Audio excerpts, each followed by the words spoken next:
So welcome back to the program now. We're counting one abduction after the other in Kajuru community, Kaduna, where at least 87 people have been reportedly kidnapped after bandits raided the Kajuru station in Kajuru local government area. The bandits were said to have looted some shops and houses located in the community.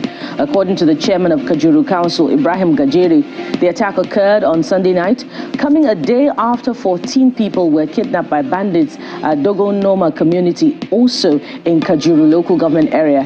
However, the Chief of Defense Staff has again pledged that security operatives will ensure the rescue of the kidnapped victims.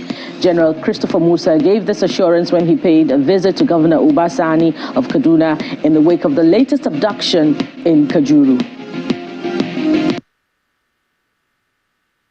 The troops are already moving to check out what's really going on there. But we just want to assure the citizens that, sometimes terrible things do happen, but these are things that will make us stronger. And what we require is that all Nigerians should put hands together, support the military and other security forces. We are working tirelessly to ensure that we stop these acts of criminality. Abduction, as we know, is a social activity. People are doing it for their own sake. Some are doing it to bring down the government, to make the government look weak. But we guarantee that this will end. We are doing everything possible to ensure that we achieve success, and we will achieve success. Why particular area, and why Kaduna? Why Nigeria? So it's on a broader front. We're looking at all the possible options, why these things are happening. But as we're doing that, we're also trying to stop it, to make sure that it does. But what we require is for Nigerians to give us support. Most times when we get information, it comes in a bit late. Before we react to get there, it is late. But we're happy with the way people are responding. You can see from what happened in Delta State, how Nigerians are responding. Everybody supporting the armed forces and the security forces. That is what will ginger the troops to continue to do more. But we assure them that we have given our lives for the sake of this country. Well, we hope that those guarantees stand strong and produce results in the return of all kidnapped persons. Meanwhile, the Defense Headquarters says 17 military personnel were killed in Okwama community in Bomadi local government area of Delta State last week, as against 16 earlier announced. According to a release by the Director, Defense Information, Brigadier General Tukur Gusso, the personnel consist of 1 lieutenant colonel, 2 majors, 1 captain, and 12 soldiers. They are the commanding officer, 181 Amphibious Battalion, Lieutenant Colonel A. Ali, Major S.D. Shafa, Major DOB Captain U. Zakari, and Sergeant Yahya Seidu. The others are Corporals Yahya Dambaba, Kabiru Bashir, Lance Corporal Bulus Haruna, So Okpayemi, Bello Amos, Haman Peter, Ibrahim Abdullahi, Private Alhaji Isa Clement Francis, Abubakar Ali, Ibrahim Adamu, and Adamu Ibrahim. The officers and soldiers were killed in Okwama community on March the 14th while on a peace mission to the area, an incident that has sparked outrage across the land. And staying with killings in Okwama Delta State, human rights lawyer Mr. Femi Falano has condemned the attack on the military in Okwama community. Speaking on Channels Television Sunrise Daily, the senior advocate of Nigeria called for investigation into the deadly act. He, however, cautions the army against succumbing to mob justice technique in fishing out the perpetrators, but to treat the case with utmost professionalism.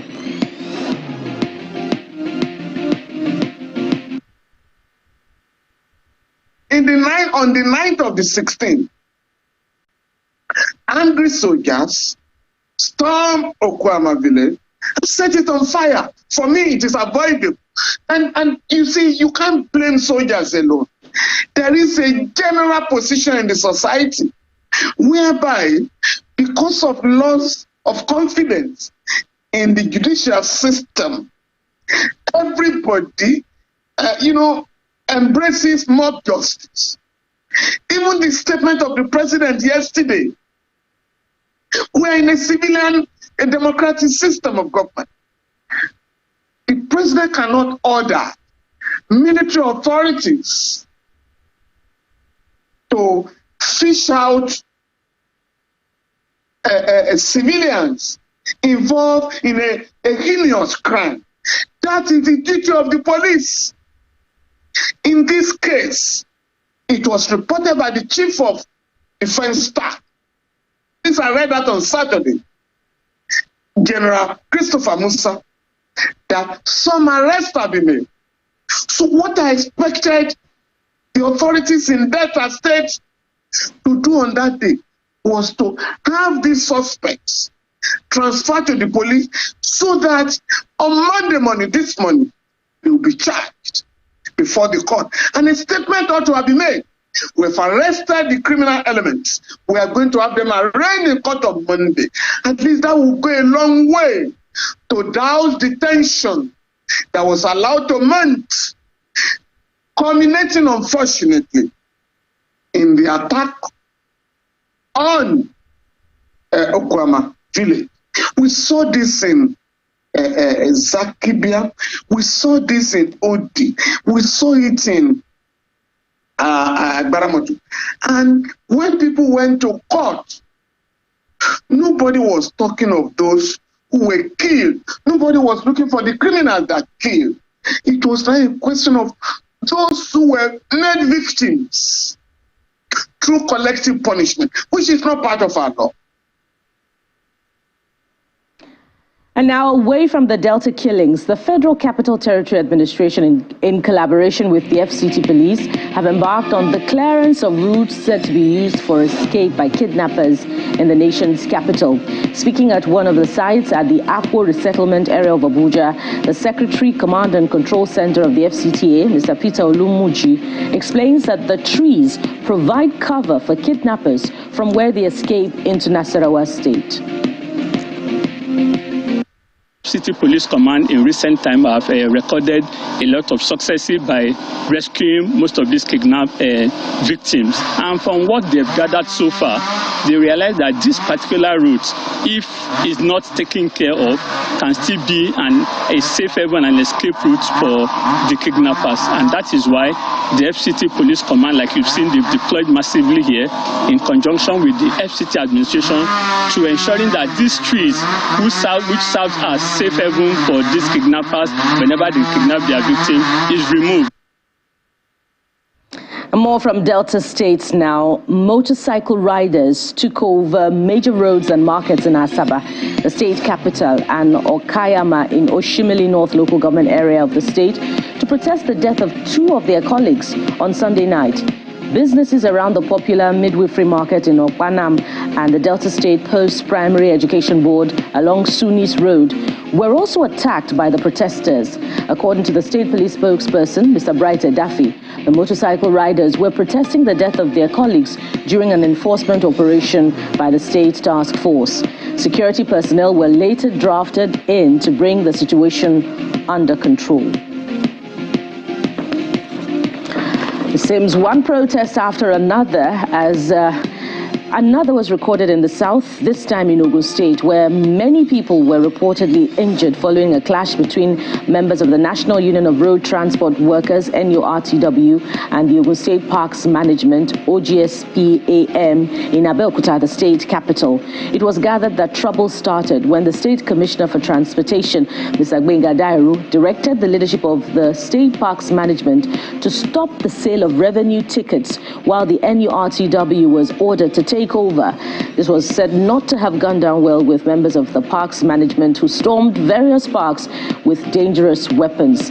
The Commissioner of Police in the state, Mr. Abiodun Alamutu, has however said the situation has been brought under control and debunked claims in some quarters that lives were lost in the fracas. And the Inspector General of Police, Mr. Kayode Egbetokun, is again reaffirming the commitment of the Nigeria Police Force to assist family members of dead officers through regular payment of their entitlements. Speaking in Abuja shortly before presenting checks to family members of 727 officers who lost their lives while in service, Mr. Egbetokun says the exercise is aimed at motivating serving personnel to put in their best at all times.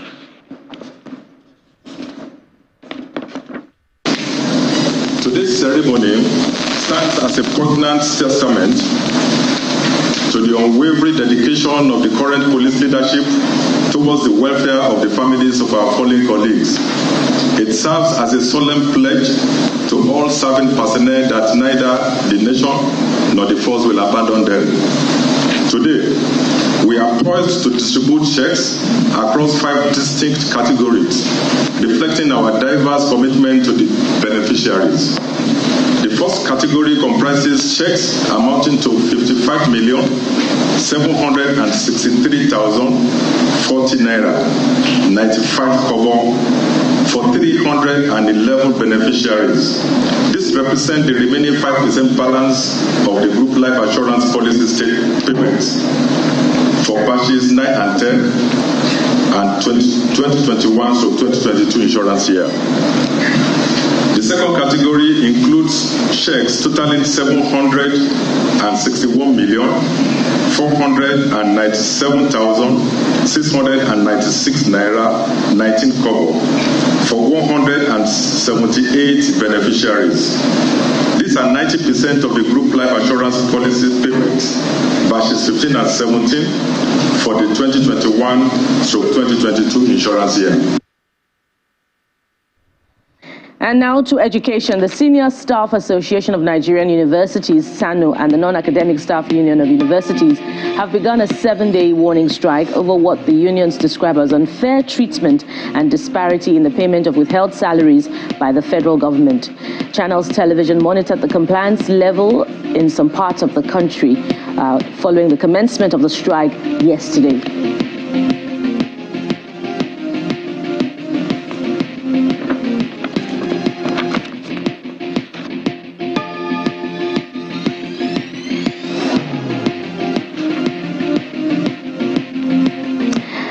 And some cheering news for a change from the sports scene as the Falconets of Nigeria are through to the final of the women's football event at the 13th Africa Games in Accra, Ghana. The national under-20 women's team, who are the defending champions, beat Uganda under-20 women's team 2-0 to advance to Friday's final. Substitutes Adobe Oka and Chiamaka Okuchukwu got both goals in the 74th and 80th minutes of the second half to ensure Nigeria will finish on the medal zone in the women's football event.